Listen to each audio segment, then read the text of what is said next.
అలాగే ఇక్కడ ఉన్నటువంటి గంజాయి గాని డ్రగ్స్ గాని ఏ ఇంట్లో ఉన్నా సరే ఆ ఇల్లు సమాధే.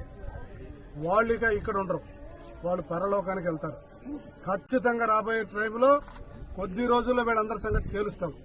మర్యాదగా మీరు ఇటువంటి యాక్టివిటీస్ మానేసి పద్ధతి ప్రకారంగా మీ పిల్లల్ని పెంచుకోకపోతే తల్లిదండ్రులైన మీరు కూడా దాని యొక్క ప్రభావాన్ని, దాని యొక్క పరిస్థితిని మీరు కూడా అనిపించక తప్పదు.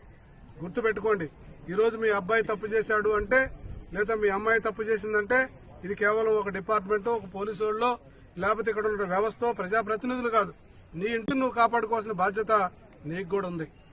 నువ్వు వదిలిపాడదంగి, గాలికి వదిలిపాడదంగి నీ కొడుకుల్ని ఇంటికి వచ్చి కూడు పెడతా, గంజాయి తాగుతుంటే, మందు తాగుతుంటే, తల్లి అనకుండా, చెల్లి అనకుండా, ఎవరి మీద కూడా వాయ వరుస లేకుండా ఈ ఊర్లో ఎట్టబడతాడు చేస్తుంటే ఈ నా కొడుకులను వదిలిపెట్టే ప్రశ్నే లేదు.